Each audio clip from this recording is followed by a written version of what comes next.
লোকেরা আমারই প্রশ্ন করে, আপনি পীর মুরিদি করলেন না কেন? কারণ আমার আব্বা এবং চাচা দুজনই ছিলেন ফুরফুরার হজরত মাওলানা আবু বকর সিদ্দিকী রহমতুল্লাহ আলাইহির খলিফা ছিলেন। তাদের অনেক মুরিদ ছিল।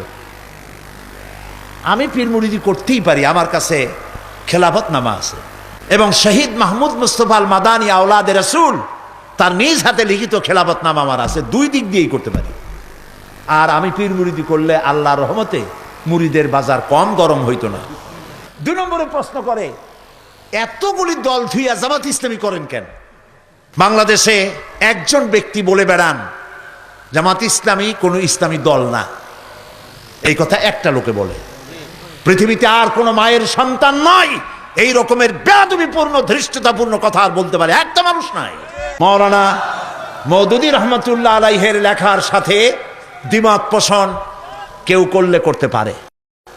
যে বেশি কথা বলে 2-1টা কথা ভুল হয়েও যেতে পারে, যিনি বেশি লেখেন 2-1টা গলত হয়ে যেতেই পারে। মাওলানা মওদুদী তিনি কোনো মাযহাবের ইমাম নন, তিনি কোনো ফকিহ নন, তিনি ইসলামিক মুফাক্কিরে ইসলাম মুজাদ্দিদ ছিলেন। আলহামদুলিল্লাহ বললেন।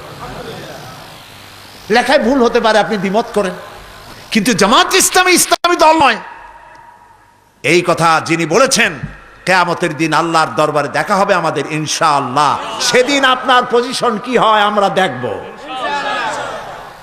আমি ওই সব কথার জবাব দিয়েছি। এখানে দাড়ি সম্পর্কে কথা হয়, টুপি সম্পর্কে, সাহাবীদের ব্যাপারে, নবীদের ব্যাপারে, খেলাফত ও মুলুকিয়াতের ব্যাপারে আমি আমার বক্তব্য এখানে কোরআন হাদিসের দলিল দিয়ে তুলে ধরেছি।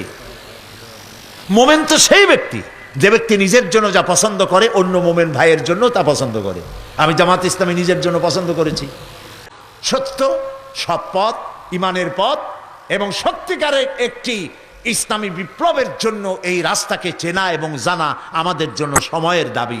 আল্লাহ তাআলা যেন তা আমাদের চেনার এবং বোঝার তৌফিক দান করে দেন। আমরা বলি আমিন।